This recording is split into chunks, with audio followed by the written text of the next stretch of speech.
April 2022. Fort Huachuca in Arizona held the kind of cold that lives in machines, and the ops room glowed a disciplined blue. I stood at the front console with a briefing open and a line of young officers watching the cursor move like a slow pulse.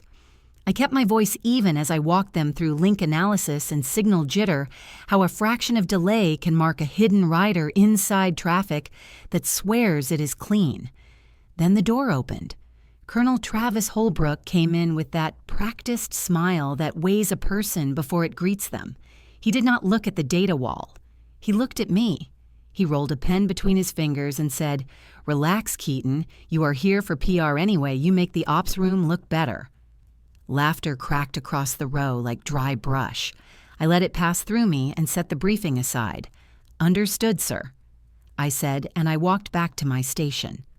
Twist 1 on the roster for the afternoon, someone had moved my name from Intelligence Command Unit to Photo Op Team. The font was neat, which is how small cuts hide. Twist 2. A new lieutenant had been assigned to the billet I had trained for 3 months, a clean haircut, a careful surname, and the chair I built. I did not speak. I set my palms on the desk and counted to 5. The count you do when anger wants to do the talking. My monitor washed my hands in blue. In the corner of the screen, a status line blinked like a shy eye. Clearance Alpha Black inactive. I read it once for hope and once for discipline.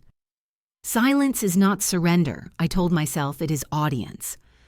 Holbrook signed the weekly schedule at a side table, a packet that looked harmless and expensive, a brochure for a future where I smiled on command. The new lieutenant drifted by and said, "Captain, no hard feelings, right?" and tapped the lip of my screen like a coach patting a helmet. "Do your work well, Lieutenant," I said. "That is all that lasts." The room tried to settle. Chairs creaked, a joke floated, the morning pretended to be ordinary again.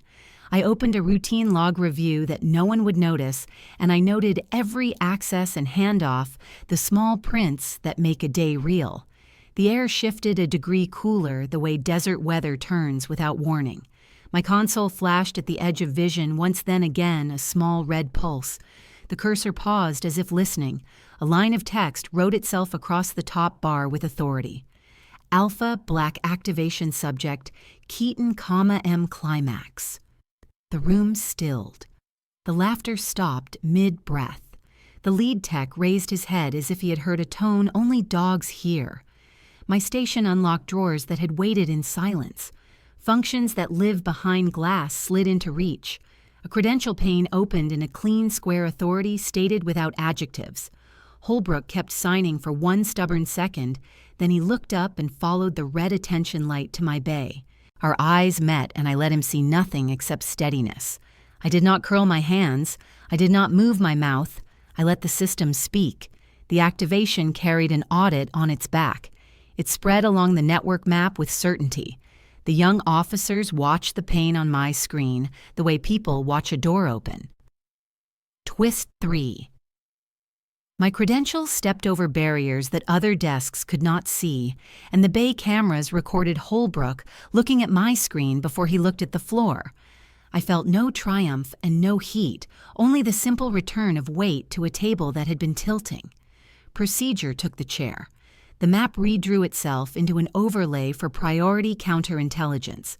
The lead tech said, "Captain, do you require support?" And I answered, "Maintain current operations, log all changes, and notify no one outside this room." "Yes, Mom," he said. Holbrook took 1 step toward my station and stopped, because the console announced my name in the neutral voice of a system that does not care who is in the room. Captain Mara Keaton, Clearance Alpha Black Active. The words hung clean. I reached for my headset and brought it to my ear. I felt the old training settle, the one that says, "Do not chase respect, document truth." I opened a fresh log and time-stamped the activation to the second. Holbrook stood very still, the floor reminding him it can hold him or it can report him. The room did not become a movie. It became itself, which is the only kind of justice that holds. Have you ever stayed silent long enough for the system itself to speak for you? Because that is what happened next. 3 months before the activation, the Arizona desert was still kind enough to cool at night, and Fort Huachuca slept beneath the hum of signal towers. I remember that winter as a blur of light through data screens, the kind of blue that burns your eyes and hides the fatigue behind purpose. My name was already etched on a dozen after-action reports that no one read twice. Captain Mara Keaton, Cyber Operations Command Intel Division. Born in Oklahoma, raised on static and silence. My father, Robert Keaton, had worn the same uniform until it wore through his mind. He came back from a desert of his own with medals and ghosts. Some nights he threw the medals into the sink, said the shine made him itch. My mother left when I was 14, left a note that said she could no longer compete with the war inside him. I learned early that silence does not mean peace. It means calculation. When I enlisted at 20, the recruiter told me the Signal Corps needed people who could think faster than static. 15 years later, I was still listening to static, only now it came with rank and clearance. I spent most of my career behind code mapping anomalies in drone telemetry, watching dots move across coordinates that decided who lived and who did not. Operation Sentinel 2020 had been my first storm. A malware thread from an unfriendly network had rewritten navigation instructions mid-flight. I caught it in a packet stream that lasted half a breath. We grounded the fleet before any crash. I never spoke about it. The report carried a line that said, due to timely observation by Captain Keaton, critical assets preserved. That was all. No one celebrates the absence of disaster. When Colonel Holbrook arrived at the command 3 months ago, I was the one who handed him his access credentials. He looked at the screens, then at me, and said, "So you are the diversity hire." I kept my eyes on the terminal. "Sir, I am the officer of record for these systems." He smiled without warmth and said, "That is what I said." He didn't see the codes I had written. He saw lipstick on a uniform collar. I did not answer. The base cafeteria talked louder after his arrival. People said he came from an artillery background, that he hated computers and the people who trusted them. I made a habit of walking through the hangars after midnight when the air cooled and the guards dozed. Machines speak clearer when no one else does. The hum of processors in the server room was the closest thing to prayer I had. Sometimes I would see my reflection in the glass, a ghost in uniform face lit by green LEDs. I thought of my father then and of the kind of man he became when he believed silence made him weak. I had promised myself never to repeat that lesson. My team consisted of 6 analysts, all younger, all eager to be noticed. They called me Mom with the crispness of people who wanted promotion fast. I trained them to see patterns instead of noise. In January, we detected low-level pings on the drone control uplink, harmless at first glance. I filed a note. The next morning, the report had been merged into a PR digest titled Success Story: Women in Tech Integration. My technical notes had been replaced by a photo of me shaking hands with Holbrook. I stared at the newsletter for a long minute. He was smiling into the camera as if he had invented my work. The caption read, "Captain Keaton demonstrates leadership and poise under pressure." I printed it and kept it folded in my pocket, a souvenir of erasure. Later that week, he asked me to brief him on Sentinel's old firewall design. Halfway through, he interrupted, said, "I prefer simple answers, Captain. All this jargon makes you sound like marketing." I stopped mid-sentence. "Understood, sir." He dismissed me with a wave. Walking out, I could feel the air change around me the way it does before lightning. That night, I stayed late at the console, running audits on traffic logs. A quiet part of me hoped for an error, any small threat to fix something, to remind me why I joined. Nothing came. Just clean lines of code and the mechanical hum of duty. In the hallway, I heard 2 lieutenants talking. They said the new CO thought I photographed better than I programmed. I wrote the words down on a slip of paper and tucked it into the same pocket as the newsletter. Documentation is armor. I never shouted, never complained. The Army does not punish arrogance, it archives it. Every slight in uniform goes into a ledger. I just did not know mine would soon be read aloud. Christmas in Oklahoma City always smelled like burnt pine and gasoline. The air there had a way of clinging to you like it wanted to remind every soldier that leaving home did not mean escaping it. I landed on the 23rd uniform pressed and travel orders folded in my bag. My father met me at the door of the old house, same paint peeling, same flag hanging crooked. Robert Keaton had once been a staff sergeant in the Marine Corps. Now he was a man who spoke in toasts to people who were no longer alive. He held a glass before noon and called it coping. When he saw me, he grinned through the kind of smile that used to precede an argument. "So you are still playing computers in the Army? That is not real soldiering." His voice carried the slur of whiskey and resentment. I placed my duffel down by the couch and said, "Good to see you too, Dad." He laughed at that, a deep, tired laugh. "Your brother is already here," he said, like it was an accomplishment. Dean came out from the kitchen, bigger than I remembered, suit jacket too tight at the shoulders, tan like he had learned success under artificial light. He wrapped me in a hug that felt like ownership and said, "Captain Keaton, our family's claim to honor." I pulled back and asked what he was doing these days. He said, "Running Keaton Security Consulting. We are in contracting now, civilian defense work, good money." He winked. "We even got a small contract through Fort Huachuca." I felt the words catch. Fort Huachuca. He poured himself a drink and added, "The signature on the approval, a Colonel Holbrook. You know him. Maybe he is your boss." I did not answer. My father raised his glass and said, "See, Mara, your brother knows how to use his head. Real work, not typing." I sat at the table, eyes on the condensation sliding down a cheap bottle of beer. Dean talked numbers, contracts, procurement schedules, the kind of talk that pretends to be grown up but smells like risk. Between sentences, he kept glancing at me, measuring how much I knew. My father leaned back in his chair and said, "Dean tells me he can help you transfer out of those computer rooms. Maybe get you into real field work," I said quietly. "I am exactly where I need to be." He laughed again, the way drunks laugh at a map they cannot read. When the food came out, the roast was overcooked and the conversation worse. Dean told a story about a senator's aide he had met at a defense conference. He described the handshake like it was holy. Then he leaned close and said, "There is good money in knowing what bids will open next quarter. Sometimes I get a hint before they even post." He smiled like it was a trick he invented. I kept my face still. My clearance folder flashed in memory the procurement access logs, the same signatures now sitting across the table from me. I asked lightly, "And where do these hints come from, Dean?" He shrugged. "Friends in the right email chain." I excused myself to the hallway under the pretense of checking my phone. In the dim light, I opened a message queue I had archived before leave. There it was, a data transfer from a terminal flagged with my unit's IP range timestamped 2 days before. It was nothing conclusive, but the origin matched the region of Dean's office. My heartbeat slowed instead of quickened. Pattern before panic. I walked back in. Dean was bragging about a new vehicle he had bought. My father raised his glass again.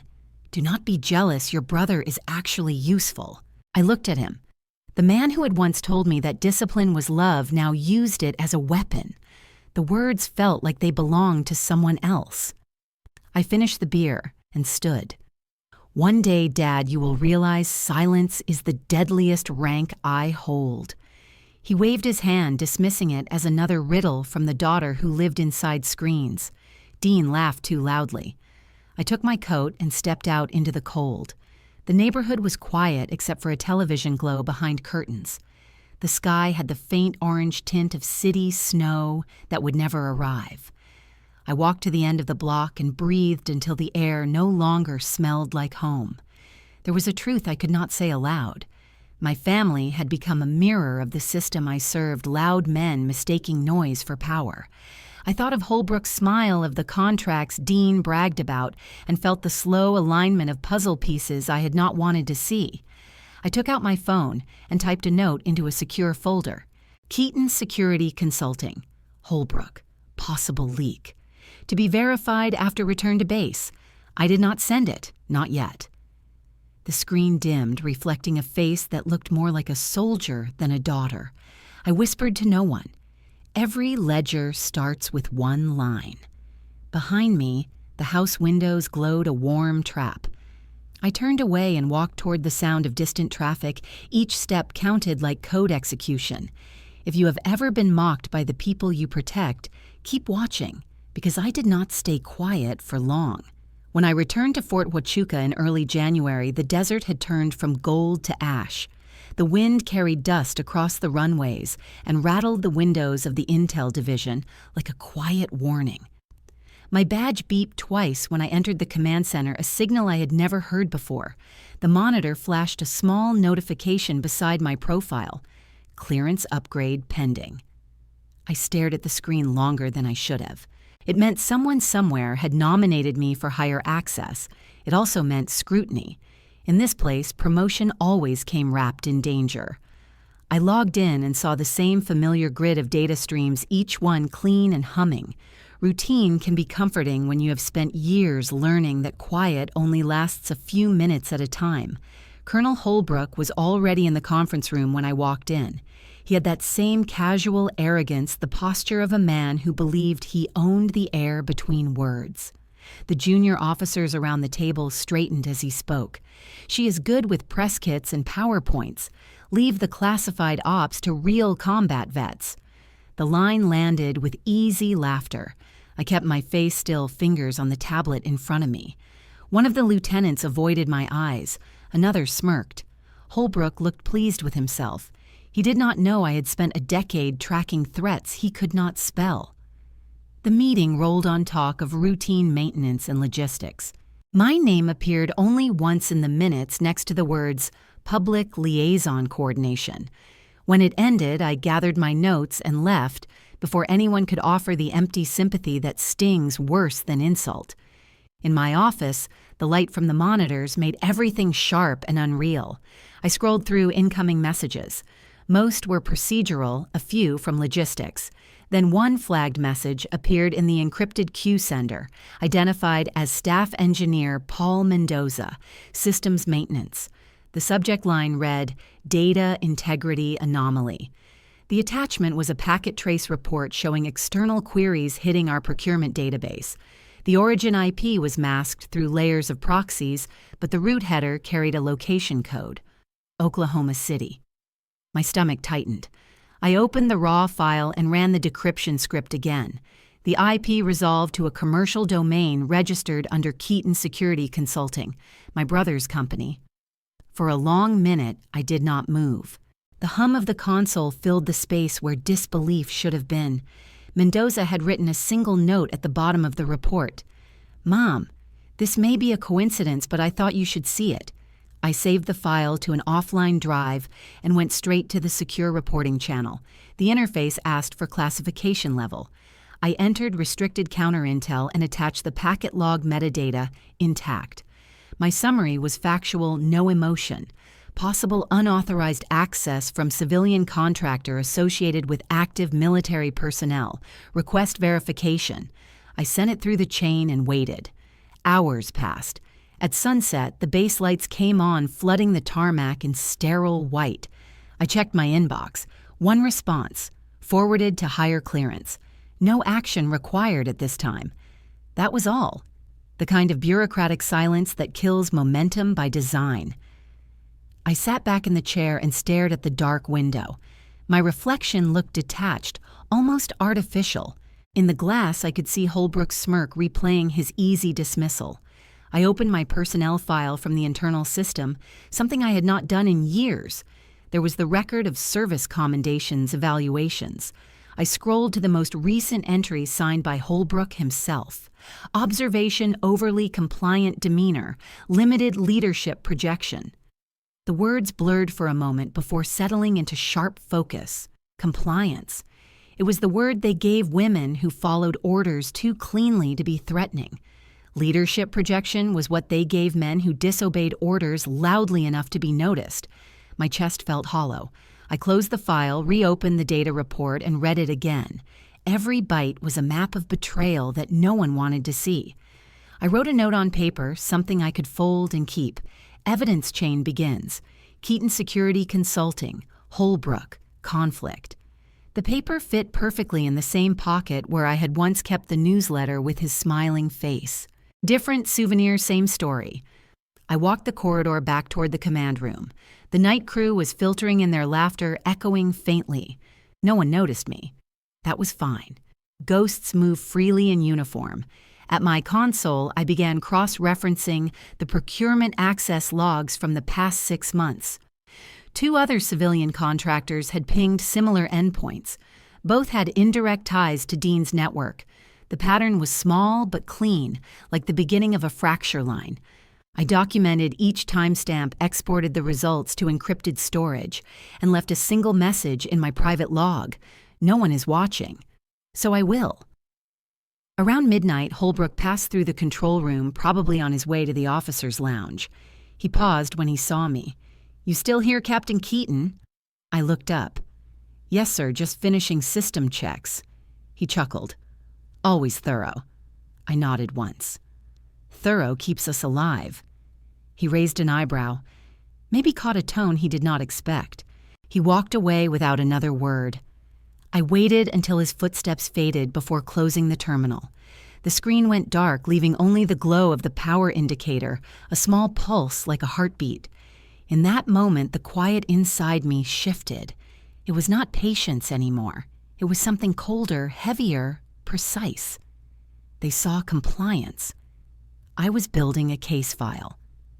The announcement came on a Monday morning when the base still smelled like disinfectant and burnt coffee. Colonel Holbrook stood at the front of the briefing room with a fixed smile and a slide behind him that read, "Internal Communications Initiative." He spoke about new outreach, about telling our story, about highlighting the faces of service. He used the word represent and then said my name. Captain Keaton will represent female officers for this quarter. She will be our example of modern integration. The room nodded like a single neck. I kept my expression neutral and wrote down the assignment as if it were a weather report. After the meeting, he directed me toward a small studio 2 doors down from the command center. A banner had been rolled out by the wall, the kind you see at conferences where no one wants to admit they are bored. "Stand here," he said, shoulder to shoulder, look engaged. The photographer was a young civilian with practiced eyes. He positioned us so that Holbrook's chin looked square, and my smile looked obedient. He asked me to tilt my head and soften the corners of my mouth. I did what he asked because fighting the camera never changes the picture. Holbrook said, "This will go to the newsletter and the intranet, and maybe even the Army Digest, if we are lucky." He leaned closer, breathed satisfaction. "We will give the public a strong image, Captain." The photographer adjusted his lens and murmured to me as if we were sharing a secret. "Sir called you the Army's favorite wallpaper." The line slid past my ribs. I held the pose and felt the shutter click 3 times. We finished in 8 minutes. Holbrook thanked the photographer and did not thank me. On the way out, he said, "There will be a panel next week. Women in uniform, you will sit beside me. Smile, tell them about teamwork." He walked away before I answered. I returned to the command center in a quiet that felt like a cold cloth on a fever. The consoles hummed the way they always do when no one expects them to speak. I sat down, opened a clean directory, and named it Echo Mirror. It would live offline inside encrypted storage with no shared permissions. I began simple. I archived the email threads that mentioned me, then the emails that mentioned internal communications, then the threads that mentioned the procurement system and civilian contractors. I set the system to scrape meeting recordings for keyword clusters and to tag any occurrence of my last name beside Holbrook's. I pulled video from the security camera in the hallway outside his office and synced time codes with his calendar entries. I did not invent anything new. I just used the tools we already had and pointed them at the places that refused to look at themselves. By evening, I had a skeleton of a map. Names connected to times connected to rooms, the kind of structure that seems harmless until it is not. I wrote a small watcher script to flag unusual access to procurement databases. Every time a request touched specific fields at odd hours, the script would log the source and store a shadow copy. Then I let it run. I went to the studio panel because duty asked and held the microphone because the agenda demanded a voice. I said words about mentorship and readiness and the way data saves lives when it arrives on time. Holbrook smiled at the crowd as if he had authored my sentences. People clapped and took notes that would soon become emails no one would read twice. When the panel ended, I walked straight to my console. The watcher script had left me 4 messages, all 4 flagged after midnight. The source paths were routed through proxies, but the exit traced to a commercial provider registered in Oklahoma City. I felt the familiar stillness settle over me. I opened the captured packets. The requests were narrow, precise, and hungry. They pulled upcoming bid identifiers and schedule metadata. They did not look like curiosity. They looked like strategy. I cross-checked registration details. The commercial provider was serving a business suite used by Keaton Security Consulting. I stared at the name until it lost meaning and turned back into letters. I wrote a line in my Echo Mirror log. Contact points align. Civilian access correlates with command references. I did not send a report yet. I wanted the chain to be unbroken and cold. The next day, I widened the watcher script. I added voice to text for hallway mics, not to catch gossip, only to align time with movement. I tuned the threshold so the system ignored ordinary traffic and listened to what entered and left Holbrook's office at irregular hours. At 20:36, the system tagged a phrase from a phone call. The words were generic, but the cadence was not. He said, "The Colonel signed. We are on track." He did not name himself. The stamp labeled the call as encrypted and routed through a proxy. The bounce count looked familiar. The trace ended at a cloud node that also served Dean's office park. I printed the log to paper as if the words would weigh more. That night, I pulled the backup permissions roster. With clearance as it stood, I could not open Holbrook's personal archive, but I could request copies of his sent items through disaster recovery protocol if a technical cause existed. I used a small event I could justify a checksum mismatch on a routine index and filed a ticket that asked for a mirrored clone to validate integrity. Procedure is a language. When you speak it fluently, doors open because they think they are doing you a favor. By morning, the clone sat in a sealed folder. I did not open it at my desk. I booked a quiet terminal in the audit bay, where the cameras are bored and the chairs do not squeak. The archive loaded like a slow confession. Most of it was routine meetings and reminders, and a surprising number of calendar invites to morale-building sessions. Then a thread appeared with subject lines that never said anything real. Tuesday, follow up, touch base. The recipients list was scrubbed, but the headers still carried fingerprints, a relay to a masked address that matched the pattern I had seen in the watcher script. I opened the attachments, scans of procurement timetables, photos of whiteboards, a charming snapshot from a base lobby that included a reflection of Holbrook himself in a glass case phone in hand camera, turned toward a document he should not have photographed. I sat back and let the screen hold the weight. No accusations, no anger, only the gravity of evidence. I copied the files into Echo Mirror, wrote timestamps on real paper, and sealed the folder. At noon, a public affairs officer came to my desk with a smile and a printed layout of the newsletter. The photo from the studio sat in the top corner. Holbrook looked like a promise. I looked like a caption. He had added a quote beneath my image about the importance of visibility for women in service. I thanked the officer, and after she left, I slid the paper into the same pocket where I kept the souvenirs that trained my patience. By late afternoon, the watcher script chirped again. 2 encrypted emails moved through the same proxy lane within 5 minutes of each other. The metadata tied one end to a device configured to Holbrook's sign in. The other end resolved to the business suite used by Dean. I narrowed my eyes and watched the minutes pass. At 1749, a hallway camera picked up Holbrook leaving the building with his phone in his hand and his eyes on the screen. At 1752, Dean's office IP pinged the procurement server. The line between them did not need adjectives. It needed signatures. I requested a list of device certificates from the network administrator with a technical pretext and waited. He sent them at dusk without asking questions. I matched the unique identifier on Holbrook's phone to the session that had pushed one of the emails. It fit like a key in a lock. My breathing steadied. The desert outside had turned the color of an old bruise. I closed my eyes and saw the panel again. The smiles, the applause, the cameraman angling for light. People love a picture that suggests harmony. They love it even more when the picture turns. I opened my log and wrote the line that felt truest. They wanted me in front of cameras. They forgot who controls what the camera sees.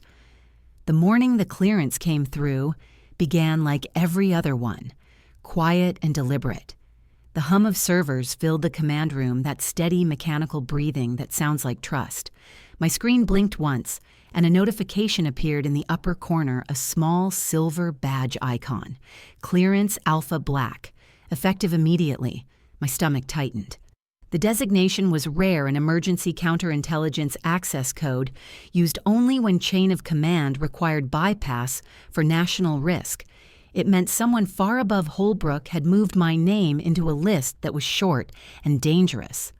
I sat still for a long minute, reading it twice, feeling the weight of both privilege and exposure. Then I moved. I opened Echo Mirror and began consolidating everything I had collected: emails, timestamps, call logs, photos, session certificates, and the archive clone from Holbrook's account. I encrypted them into 3 separate containers and labeled them generically as training materials. One copy would remain offline, one in a private partition, one disguised as a backup on the central drive. When I finished, I deleted all visible traces of the Watcher script and scrubbed the log index so only hash values remained.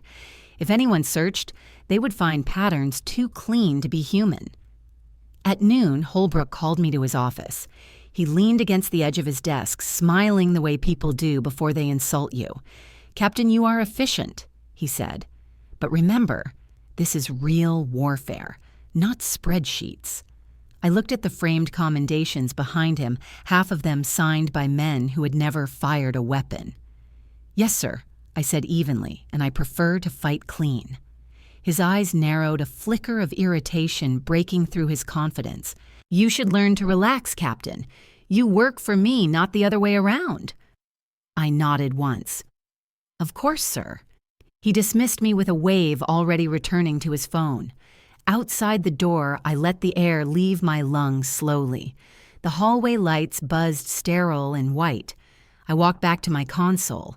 The instant I sat down, the room shifted. My monitor flickered dimmed, then pulsed bright.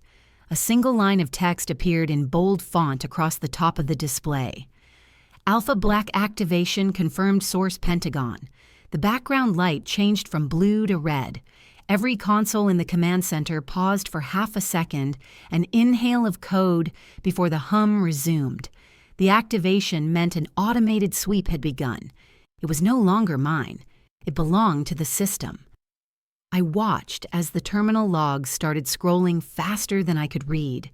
Each thread labeled with unique keys, cross-referencing procurement systems and classified communication channels.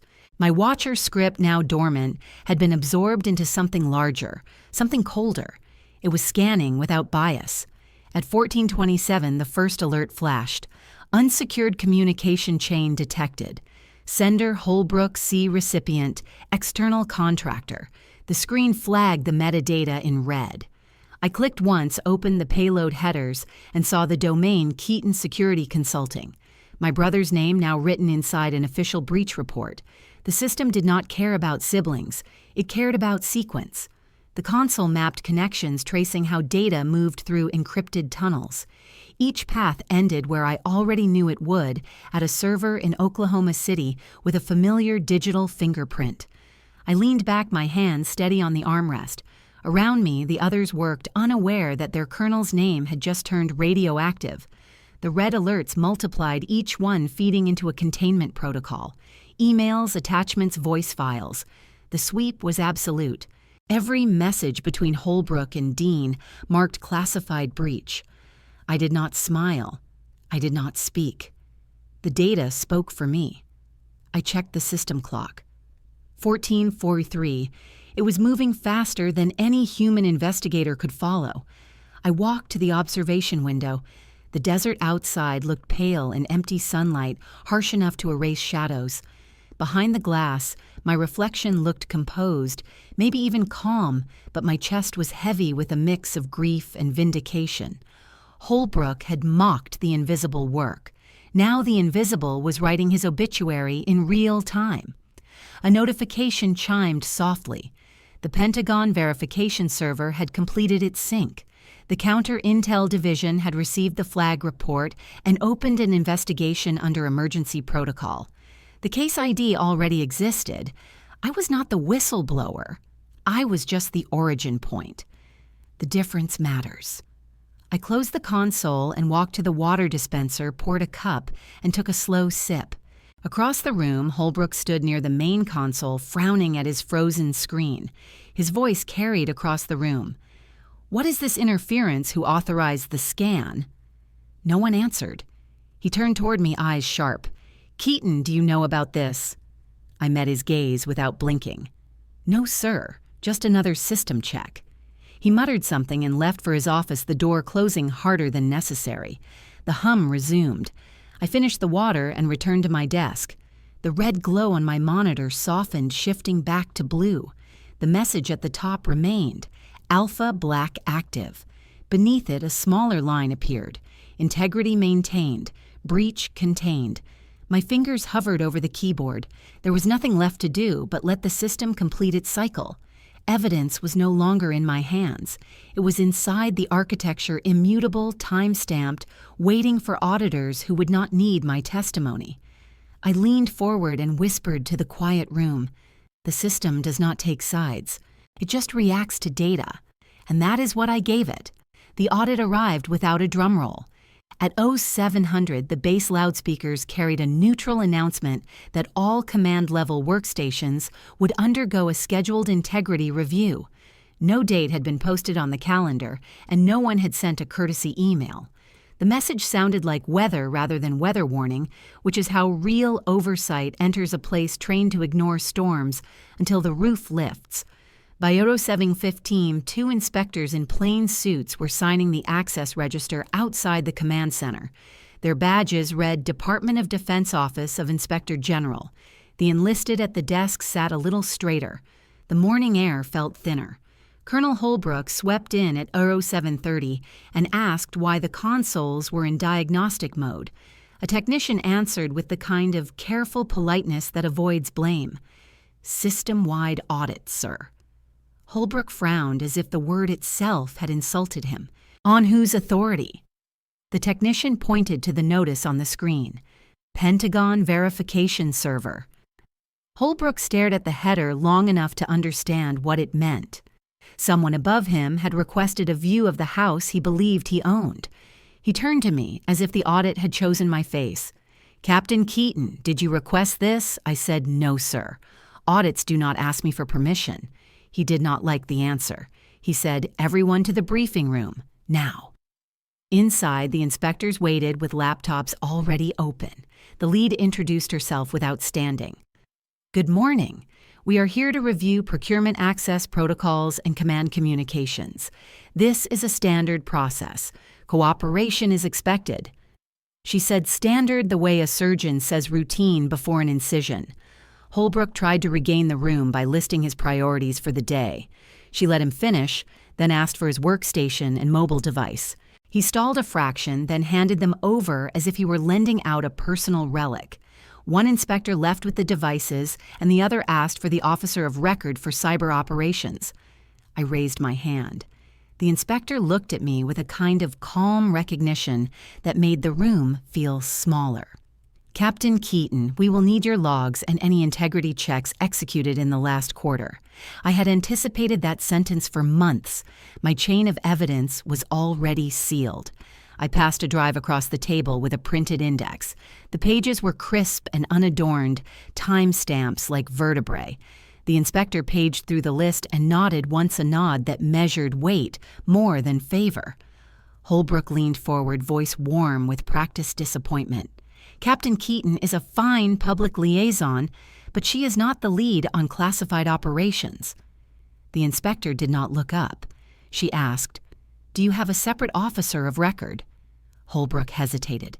He said, "We spread duties across the team." The inspector said, "Then we will need duty rosters and sign-off sheets." She turned to me again. "Captain, please step with me." We moved to a smaller room with frosted glass. She closed the door and rested her hands on the table. Her partner joined and set a recorder on the surface. "State your name and position." I did. She asked for a summary of the integrity anomalies I had observed in the past 6 months. I kept it factual. I described patterns, not people. I laid out dates, access points, and the objective behavior of systems under load. When I finished, she slid a photo across the table. It was a still from a hallway camera. Holbrook stood in a lobby with his phone in his hand, camera turned toward a corkboard of schedules. The inspector said, "This is one item among many. We will reconcile them against device certificates. Do you have reason to believe external contractors accessed information before formal posting?" I said, "The logs suggest that." She studied my face. "You did not leak this. You engineered it." The words could have been an accusation. They felt like confirmation. I said, "I maintain discipline. The system did what discipline allows." She held my gaze for a beat, then closed the folder. "We will conduct separate interviews. Please remain available." When we returned to the main room, the atmosphere had changed color. People spoke in half sentences. Keyboards clicked less. The inspector who had taken Holbrook's devices re-entered and murmured something to her partner. They asked Holbrook to accompany them to a secure office. He started to object, then stopped when he realized objections would be part of the record. As he moved past my chair, he chose to make a stand. "Captain, this disruption is affecting operational tempo. If you have information relevant to my command, you will share it with me immediately." I said, "Sir, you will be briefed by the appropriate authority." He took a breath to say something sharp and then thought better of it. The door closed behind them with a sound that felt heavier than it should have. The rest of the day unfolded like an exam everyone had forgotten to study for. Workstations cycled through verification routines. Administrators pulled security certificates and compared them to access logs. The audit team set up a control point and took custody of files with a chain of signatures that would stand up in any court that mattered. I returned to my console and watched the progress bars climb. At 13:20, a global message populated the network. Temporary access restrictions in place for certain user profiles. The line broke no names. The effect did. 10 minutes later, Holbrook's profile failed a background sync. His mailbox attempted to authenticate and received a neutral response. Access suspended pending review. The room read the news in silence, eyes sliding to me, and away again as if looking at a fire through glass. A sergeant approached and asked softly if I needed anything. Water, maybe. I said no. "Thank you." The inspectors called me again at 1500. This time, the second chair was occupied by a woman in uniform. She removed her cover and set it carefully on the table. "Major Andrea Lopez," she said. The room tilted for me and then steadied. We had worked together 8 years before on a training assignment in Maryland. She had a reputation for measured courage. She did not smile now. She did not need to. She reviewed the index I had provided, asked 2 precise questions, and then pushed the chain of evidence back toward me so I could watch her secure it into a new envelope with a numbered seal. Andrea looked up and lowered her voice. "You did not leak this. You engineered it." I answered the same way I had before. I maintained discipline. The system did what discipline allows. She nodded as if we had just spoken a private prayer. She stood and said, "We will take a statement tomorrow at 800. Be prepared to walk through your methods step by step. After she left, I sat alone and let the quiet do its work. The fluorescent light hummed like a tired insect. Someone laughed down the corridor and then cut the sound off, quickly remembering. At 16:35, a message arrived for all personnel. Command briefing at 1700. Attendance mandatory. In the briefing room, the inspector stood at the front with the base executive officer. The XO spoke in a calm tone. Effective immediately. Colonel Holbrook's access is suspended pending the outcome of an inquiry. Command responsibilities will be delegated as needed to maintain mission continuity. Questions will be addressed through proper channels. The room did not breathe for a second. Then chairs shifted and pens scratched. When it ended, people left in a line that looked like order and felt like shock. I returned to my desk and began closing down non-essential windows. Holbrook approached from the side, moving faster than protocol recommends. His face held a careful neutral, the kind that cracks. He said, "Captain, a word." I stood. He lowered his voice. "If there is something you need to tell me now, would be wise." I kept my hands at my sides. "Sir, my console has been lit for 48 hours. I thought you would notice." His jaw tightened. He searched my face for anger and found none. That seemed to unsettle him more than an accusation would have. He stepped back and left without another sentence. I watched the door shut and let my breath leave in a slow measure. The audit was not supposed to happen, not like this, not this fast, not this clean. But that is how truth works when it finally finds a straight line. The celebration was meant to clean the air after weeks of tension. The base had organized it as a morale event, a broadcast to remind everyone that order still existed. Flags lined the auditorium and rows of chairs filled the floor. A stage had been built for the live stream cameras perched like quiet observers. The banner above read, "Women in Uniform," a slogan that sounded like praise and felt like containment.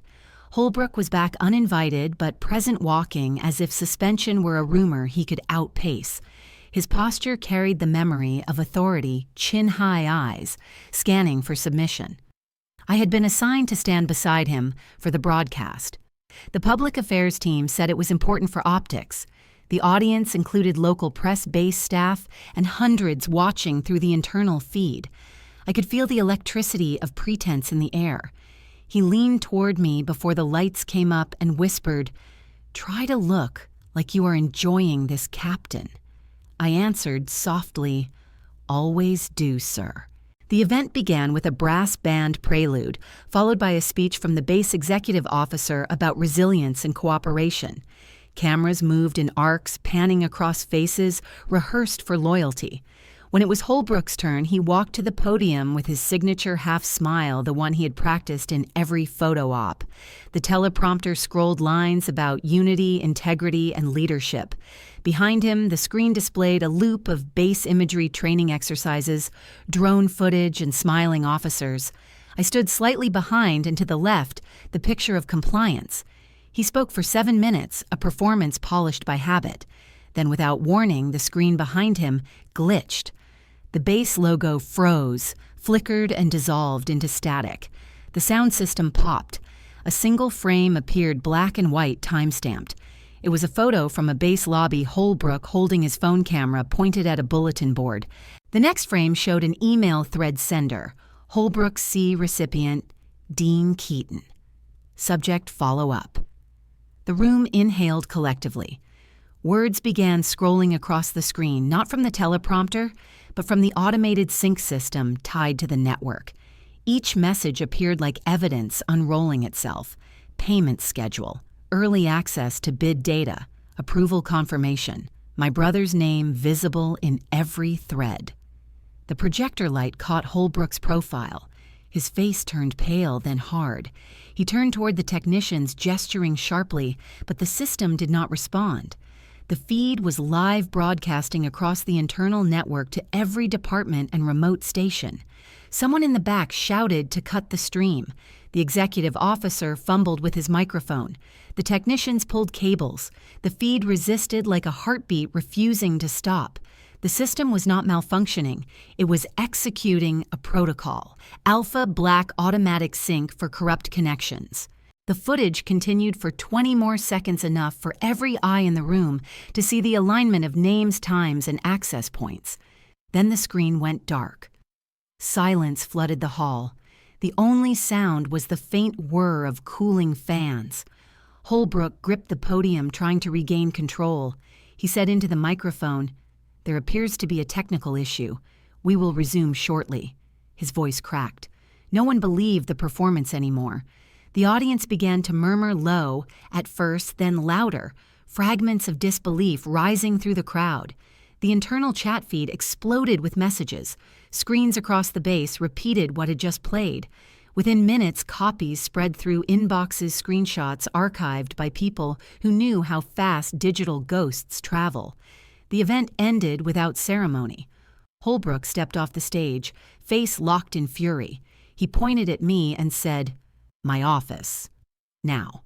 I followed him down the corridor lined with portraits of commanders, each face a lesson in impermanence. Inside his office, he slammed the door and turned. "What did you do?" I said nothing. He stepped closer. "You think you are clever? You think this is justice? This is treason, Captain." I looked at him steadily. "Sir, the system reacts to data. You provided plenty." His breath came fast. "You are finished." I said, "Maybe, but so are you." He reached for the phone, then stopped. The red indicator on his desk console was flashing. He pressed a button, listened, and froze. The command duty officer's voice came through tight and professional. "Colonel Holbrook, you are requested in the executive office immediately. Please bring your identification and device." He muttered something I could not hear and left the room without looking at me. I stood still for a full minute, letting the quiet settle. The walls seemed to hum with residual energy from the broadcast. I walked back toward the auditorium. The chairs were half empty now, the stage crew dismantling equipment. One of the public affairs officers approached me, eyes wide. "Did you know about that feed?" I shook my head. The officer nodded slowly, unsure whether to believe me or to thank me. Within the hour, the entire base received a command update. Effective immediately, Colonel Travis Holbrook has been relieved of duty, pending investigation. The message was signed by the Department of Defense Inspector General. The speed was breathtaking. The same men who had laughed in the briefing room now spoke in whispers about integrity and accountability. Screens in the mess hall replayed a short edited version of the event the part before the corruption sequence. Everyone had seen enough to fill in the blanks. By nightfall, Holbrook's access was revoked, his quarters sealed. Dean's company domain had gone dark, its website returning a maintenance page. The world was moving without my hands on it now. I sat at my console in the dim light, watching new alerts populate the feed, each tagged as resolved by higher command. The system had closed the loop. I thought of the photographer's voice from weeks earlier. "Sir called you the Army's favorite wallpaper." I smiled without humor. Maybe I was. The image had done its work. The broadcast had shown exactly what needed to be seen. Outside, the desert wind swept over the antennas, carrying sand that would bury footprints by morning. I leaned back in my chair, the glow of the monitor reflected in my eyes. He said I was made for PR. Turns out I was. The orders came wrapped in polite language that sounded like opportunity. Temporary reassignment to Pentagon Counterintelligence Division in support of ongoing review. The signature line carried weight I had never seen on my paperwork. It read like a promotion and walked like a transfer, which is how the system moves a piece without saying it has crowned it. I packed 2 uniforms, a field jacket, and the small folder that held the paper copies of my chain of evidence, the ones with numbered seals that made me feel less like a person and more like a vault. The flight to Washington cut through gray weather and landed under a sky that looked like polished steel. A driver met me at the curb and spoke my name with the careful respect of someone who had been briefed to treat an arrival as both sensitive and ordinary. The Pentagon interiors were colder than I remembered from a training visit years earlier. Security checkpoints stacked like nested doors.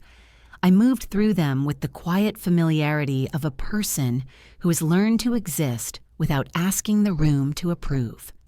My badge printed in under a minute, the printer whirring like it was relieved to name me, Captain M. Keaton, Intelligence Division. The office they gave me was a narrow rectangle with a long window that framed the Washington Monument in pale winter light. A new laptop waited on the desk beside a small plant that looked like it had survived on-duty rosters and fluorescent bulbs. The wall clock did not tick, which I took as a blessing. Major Andrea Lopez met me there as if she had never left my side at Fort Huachuca. She wore a uniform that seemed designed to hold her stillness.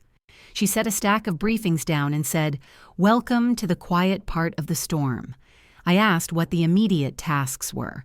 She said, "Internal review coordination with DoD IG and witness statements where required. Your case file is already at the center of the room." She let that sit, then added, "This was not a rescue. This was recognition." I nodded and opened the laptop. The network map bloomed into a clean geometry that calmed my hands. I began reading with the discipline of someone who knows the only way to keep panic out of a room is to give it no furniture. By noon, I had an inbox full of requests for clarification on access logs and metadata provenance. Every question I answered with dates and methods, never with adjectives. Integrity is vocabulary before it is victory. While I was finishing the third reply, my phone vibrated with an Oklahoma number. I knew the rhythm before I knew the digits. I let it ring twice, then answered. My father started in the middle of a sentence voice swollen with heat. "You did this. You did this to your own family. Do you hear me? You destroyed your brother." I stood at the window and watched a bus move like a small thought along the avenue. He kept talking words tripping over each other, the old use of shame as baton. He called it betrayal. He said blood means loyalty. He said a family protects its own. I said, a family does not steal from the country that feeds it. He said something about his service, about how I would never understand what it means to be a real soldier. I let the words pass. Then I said, "Dad, the ledger does not recognize last names. It recognizes actions." He went quiet for a second. Then the heat returned. "You always loved your rules more than us." His breath scraped the receiver. When the line went silent, my hand was steady. I put the phone on the desk and looked at the plant, as if it might require comfort. The next call came from a number I did not know. The voice was tremulous and careful. "Mara, it is me, your mother." I had not heard her speak since I was 14. For a moment, I was a child in a kitchen where the light never warmed. She said only one sentence, and I felt the timeline close a loop. "You did what I could not. You stopped him." My throat tightened like it had grabbed a rope. "Thank you," I said. She exhaled in a way that sounded like someone setting down a heavy box. "I wanted to leave when you were small," she said. "I wanted to take you, but I could not fight what lived in that house." "I am sorry." I said, "I know." Her voice grew smaller. "I have watched the news. They will ask for your story. Be careful with how much you give them, even when they sound kind." I said I would. She said she lived near a library now that she'd been healthy for years, that she still kept a picture of me in my first uniform. Then she added, "I am proud of you," and the line clicked softly as she ended the call. I stood very still. The city beyond the glass looked like an idea wrapped in stone. Andrea knocked lightly once and stepped in. She read my face without a question and set a cup of coffee on the desk. She said Dean Keaton is under active investigation. His company domain is dark. Contractors are being interviewed. Your father has been quoted in a small local paper complaining about federal overreach. I did not ask how she knew about the calls. In this building, knowledge moved faster than sentiment.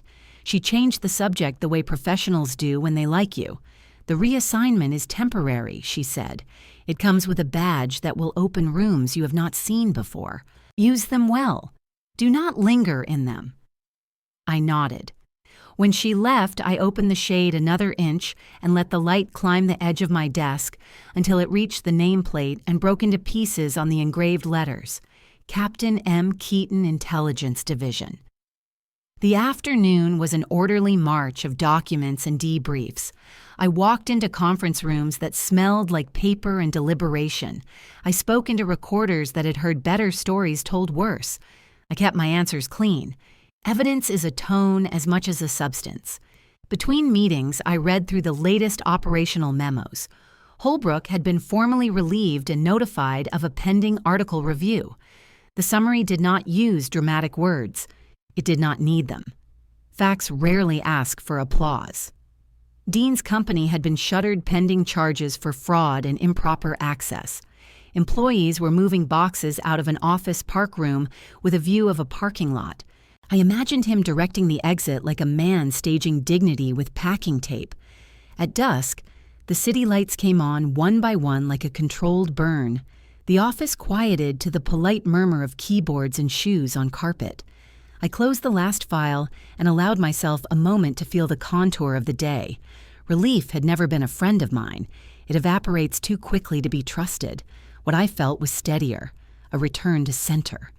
The knowledge that every long hour and every quiet restraint had bent the line toward a point that held. I wrote a single sentence on a yellow pad and underlined it once.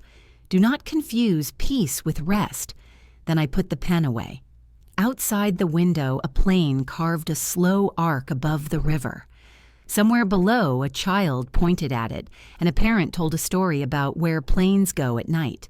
I thought of Oklahoma, of the house that held too many storms of my mother reading in a small apartment near a library of my father, learning that anger cannot substitute for honor, of my brother hearing his own name in a courtroom where microphones were not for publicity. The plant on my desk leaned slightly toward the window, one leaf touching the glass as if it could drink from a city. I straightened it gently and turned back to the monitor. The screensaver had painted a blue river across the black. I touched a key and watched it vanish. The work waited with open hands. A year passed like a long hallway with identical doors, each one opening to a room with a table and a recorder and a set of careful questions. I learned the pace of the Pentagon in winter and in spring, how the river looks silver at 10 in the morning and pewter at 5, how the elevators carry gossip upward and send conclusions down. I kept my head in the work and my feet in the habit of arriving early. The reassignment held, and with it, the quiet authority of knowing the machine would run the same, with or without applause.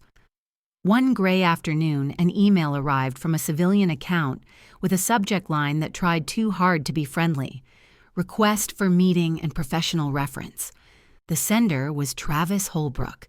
He wrote in neat blocks, each sentence polished down to the soft edge of regret. He said he had applied to teach leadership at a military academy program, and that a character reference from me would help demonstrate his renewed commitment to ethics. He asked for 10 minutes in the coffee shop off Corridor 5, a place where the light is always beige and the chairs always slightly too low.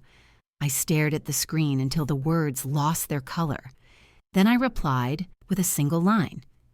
10 minutes tomorrow at 9. The coffee shop smelled like warm cardboard and patient ambition. People met there to pretend the world could be repaired by steam and small talk. I arrived 2 minutes early and sat where I could watch both the entrance and the window. Holbrook came in at 9 on the dot, hair shorter suit, a shade too hopeful. He looked smaller, not in height, but in contour, like a man whose outline had been erased and redrawn by someone less generous. He carried a folder and a practiced humility. "Captain Keaton," he said, and almost bowed. I stood and nodded. We sat. He tried for a smile, and it failed halfway. "You were right," he said. "The system favors the patient. Can we start over?" He let the question hang as if it could do the work he did not want to do. I watched the steam lift off his coffee. The shop was busy enough to muffle us and quiet enough to make every syllable count. I asked him why he wanted to teach. He said he wanted to help young officers avoid his mistakes. He said he had learned that image without integrity collapses under the slightest audit, that command is a loan rather than a right. He said the words like he had practiced them in the mirror until they sounded sincere. I asked about accountability. He said he had cooperated fully and accepted the consequences. He did not mention Dean or the emails or the way a projector had made his private plan public in 20 bright seconds. He only spoke about growth. He placed the folder on the table and opened it to a form with a section marked Professional Reference. He slid a pen toward me as if this were a signing for a delivery. There was a time when I might have filled the silence with a reassurance to make the moment less sharp. That time had ended when the console lit red a year before. The barista called out a name, and a young officer collected a pastry with the smile of someone who still believes promotions explain everything. The room felt like a small theater where truths choose whether to whisper or to sit down. I looked at Holbrook. The face that once smirked at a camera now tried to hold contrition. I said, "The system does not restart, Colonel. It records." He swallowed. He nodded once as if he had rehearsed that answer too. He said, "Even a recording can show improvement." I let the line pass like weather. I opened the folder and read the instructions. The form was for teaching approval and for clearance reinstatement at a minimal level, enough to allow access to course materials, enough to let a name re-enter a database that had already learned to forget it. The line for recommendation required a signature and a note. I took the pen and wrote with the same hand that had logged every timestamp in Echo Mirror. I described facts. I wrote that I had served under Colonel Holbrook during a period of documented irregularities in procurement communications. I wrote that an investigation had found significant breaches and that I had witnessed a pattern of minimizing oversight. I wrote that I did not recommend clearance reinstatement. I signed my name and dated it. I did not add adjectives. He watched without breathing. When I turned the page, he blinked like a man waking from a bright dream. He cleared his throat and said, "You could add a sentence about potential, a sentence about growth." I said, "Growth is not a word I am authorized to certify." He sat back. The coffee had gone cold. He asked if I believed people could change. I said, "I believe records exist." He tried another angle, asked if I feared that this decision would look like vengeance. I looked at the window and then at him. Vengeance requires heat. I prefer the temperature of procedure. He closed the folder as if he were closing a door and stood, then hesitated, then sat again like a man who could not decide whether to argue with gravity. He said he was sorry. He said it softly, as if volume could change the shape of the apology. I did not accept or reject it. I let it be a sound between two cups. He said, "You ended my career." I said, "You wrote its ending," and pressed send. He stared at the table and traced the edge of a napkin with one finger. The shop noise swelled and then thinned as a group left. He asked if there was any path back. I said, "That is not my lane to paint." He gathered himself with the weary precision of a man trying to pass one last inspection. He thanked me for the time. He thanked me for fairness. He said the word fairness like a person trying to borrow a coat that does not fit. We stood. He held the folder to his chest. I nodded once and left. The corridor outside felt colder than the shop. Fluorescent light washed the floor until it looked clean enough to forget footsteps. At the security checkpoint, the guard asked for my badge and then for a thumb scan. The reader lit with a clear square of white. It recognized me and wrote its small verdict in the corner. Alpha Black Active. The letters sat there without pride or apology, a reminder rather than a victory. I pressed my thumb again to clear the notice and felt the same steady calm that had carried me from the ops room in Arizona to this hallway in Washington. Back at my office, the window was a sheet of gray light. The plant had put on a new leaf that leaned toward the city like a question. I set the signed form in the outgoing tray for proper processing and opened a blank memo to document the meeting. I wrote down the time, location, and the precise sentences that mattered. "You were right. The system favors the patient. Can we start over?" The system does not restart kernel. It records. I ended the memo with a note to file. Reference request declined. Clearance reinstatement not recommended. Supporting documentation available upon request. I saved the note and closed the screen. For a few long breaths, I stood at the window and watched the monument lift into the fog like a pale spine. Somewhere below, a bus sighed at a stop, and two people argued gently about directions, both of them trying to be heard without raising their voices.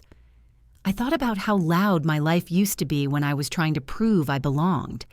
Then I thought about the sound a system makes when it chooses which is not a sound at all, just a change in what opens and what stays closed. Andrea met me in the small conference room that smelled of recycled air and old paper. The same table where we had once drafted reports now held 2 mugs of untouched coffee and a single file folder marked personnel review. She had aged in the way people do when they spend years balancing justice and exhaustion. We sat facing each other, the door closed, the hum of the ventilation filling the space where emotion might have lived. She began softly, "You know why you are here." I nodded. She said, "They are offering you a promotion. Major Keaton Counterintelligence Advisor, Pentagon Training Command. You would oversee the new program for ethical command systems." I studied the folder but did not open it. Promotions in this world are not gifts. They are recalibrations. She smiled a little, reading my silence. "It is recognition, not repair," she said. I said, "I understand." She asked if I felt better now that everything had played out, now that Holbrook's name lived in the quiet corners of old reports and Dean's company was a cautionary slide in procurement briefings. "Do you feel better now?" Her tone was not curious, just kind. I looked at the thin steam rising from the mug and said, "No, I just feel operational." She nodded slowly. "Justice without emotion," she said. "That is what you always aimed for." I said, "Emotion wastes precision." She replied, "But precision costs color." I smiled because she was right. The truth is, the work had stripped the world of shade. It had left me fluent only in verification.